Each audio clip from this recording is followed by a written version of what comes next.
আসসালামু আলাইকুম রহমতুল্লাহ বরকাত। আজকে আমি আপনাদের সামনে খুব গুরুত্বপূর্ণ একটি মাসালা নিয়ে আলোচনা করব, যেটা আমাদের সকলের জানা দরকার। ফজরের সুন্নত নামাজের ব্যাপারে অনেকেই আমরা ফজরের সুন্নত ইচ্ছাকৃতভাবে কেউ পড়ি না, আবার কেউ পড়ে থাকি।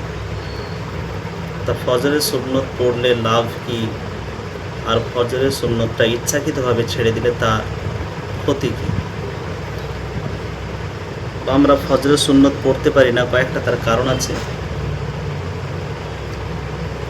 সর্বপ্রথম আমরা জানবো সহিহ বুখারীর 1169 নম্বর একটি হাদিস, যে ফজরের সুন্নতের ব্যাপারে, অর্থাৎ ফজরের সুন্নত নামাজ ব্যাপারে আল্লাহ রসুল সাল্লাল্লাহু আলাইহি ওয়াসাল্লাম কতটা গুরুত্ব দিতেন। উম্মুল মুমিনিন হযরত আয়েশা সিদ্দিকা রাদিয়াল্লাহু তাআলা আনহা তিনি বর্ণনা করেছেন, لم يكن النبي صلى الله عليه وسلم على شيء من النوافل أشد منه تعاهدا على ركعة الفجر। অর্থাৎ আল্লাহ রসুল সাল্লাল্লাহু আলাইহি ওয়াসাল্লাম ফজরের নামাজকে এতটাই তিনি গুরুত্ব দিতেন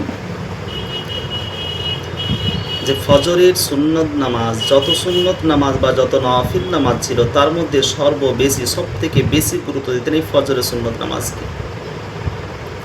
আরেকটি হাদিস আমরা জানতে পারি ফজরের সুন্নত নামাজের ফজিলতের দিক দিয়ে। আল্লাহ রসুল সাল্লাল্লাহু আলাইহি ওয়াসাল্লাম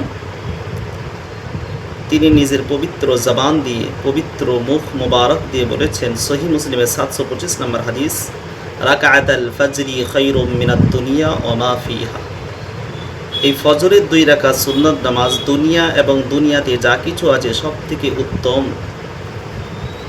আজকে মুসলমান আমরা অনেকেই কিন্তু এই সুন্নত নামাজকে গুরুত্ব দিই না। রসুল বললেন দুনিয়া এবং দুনিয়ার মধ্যে যা কিছু আছে সব থেকে উত্তম কাজ হলো, উত্তম ইবাদত হলো, উত্তম আমাল হলো ফজরের 2 রাকাত সুন্নত নামাজ।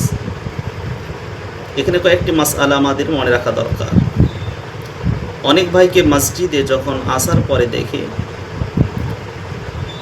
যে ইমাম সাহেব জামাত শুরু করে দিয়েছেন, এখন ওই ব্যক্তি করণীয় কি?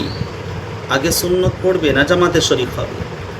এখানে আমাদের সর্বপ্রথম মূল কয়েকটা 3টা কথা আমাদের জেনে রাখতে হবে। প্রথমত, মসজিদ যদি বড় হয় বা মসজিদের একটি অংশ, মসজিদের কোনো বারান্দা নেই, একটি অংশ, যদি একটি অংশ হয়ে থাকে তো আমাদের জানতে হবে ফজরের সুন্নত নামাজ একটি অংশ, অর্থাৎ বারান্দা বলে কোনো জিনিস নেই, যেটাকে আমরা বাংলা ভাষায় বাহির বলি বা মসজিদের উঠোন বলি। মসজিদের ভিতর অংশ যদি জামাত শুরু হয়ে যায় এবং মুসল্লি অর্থাৎ মুক্তাদিগণ প্রথম কাতার থেকে শেষ কাতার পর্যন্ত পরিপূর্ণ হয়ে যায়, মসজিদের বাহিরে জামাতের সাথে, মসজিদের বাহিরে কোনো সুন্নত নামাজ পড়ার মতো জায়গা যদি না থাকে তো ওই মুসল্লির করা দরকার জামাতের সাথে শরীক হয়ে যাওয়া। কেননা জামাতের কাতারে দাঁড়িয়ে সুন্নত নামাজ পড়া মাকরুহ তাহরিমি। এর ব্যাপারে আমরা স্পষ্টভাবে বুখারী শরীফ বলুন, তিরমিজি বলুন, আবু দাউদ বলুন, নাসাই বলুন, কোনো হাদিসের গ্রন্থে এই রকম মাকরুহ তাহরিমি বলে কোনো শব্দ নেই। তবে যে হাদিসগুলো আমরা লক্ষ্য করতে পারি, তিরমিজি শরীফের 421 নম্বর হাদিস, সহিহ বুখারী 663 নম্বর হাদিস। তিরমিজি শরীফের 421 নম্বর হাদিসে আল্লাহ রাসূল সাল্লাল্লাহু আলাইহি ওয়াসাল্লাম বললেন, ইযা উকিমাতিস সালাতু ফালা সালাতা ইল্লাল মাকতুবা। যখন নামাজের জন্য ইকামত দিয়ে দেওয়া হবে, নামাজ যখন শুরু হয়ে যাবে তখন কোনো নফল নামাজ চলবে না, শুধুমাত্র ফরজ নামাজ ছাড়া। কিন্তু ফজরের ব্যাপারে, ফজরের সুন্নতের ব্যাপারে আলাদা কথা, অর্থাৎ ফজরের সুন্নত পড়া যেতে পারে।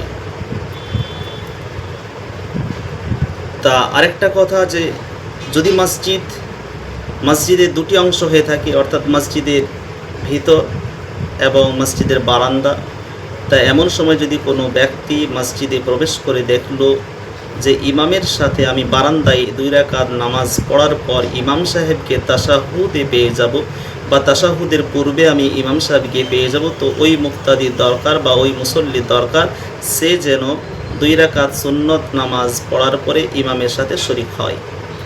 নাম্বার 3, যদি আপনি মসজিদে আসার পর দেখেন যে মসজিদে কোনো জায়গা নেই, নামাজ পড়ার মতো, বা ইমাম সাহেব নামাজ পড়াচ্ছেন, রুকুতে চলে গিয়েছেন দ্বিতীয় রাকাতে, আপনি এখন যদি সুন্নত পড়তে চান, সুন্নত পড়ার পরে যদি জামাতে শরীক হতে চান, তাহলে আপনার কিন্তু জামাত ছেড়ে যাবে। তো এখন আপনার করণীয় কি? এখন আপনার করণীয় হলো আপনি জামাতে শরীক হয়ে যাবেন। আর সুন্নতটা পড়বেন কখন? সুন্নত পড়বেন ইশরাকের নামাজের পর, অর্থাৎ ইশরাকের সময় ইশরাকের নামাজের যখন সময় হবে তখন আপনি সুন্নত পড়বেন। এটি ফতোয়া কাসিমিয়া খণ্ড নম্বর 8 পৃষ্ঠা নম্বর 180 এই মাসালাটি উদ্ধৃত করা হয়েছে। আল্লাহ পাক রব্বুল আলামিন আপনাদের আমাদের সকলকে যেন ফজরের সুন্নত নামাজকে প্রত্যেকটা দিন প্রত্যেকটি অবস্থায় আমাদেরকে যেন পড়ার তৌফিক দান করেন। আল্লাহুম্মা আমিন।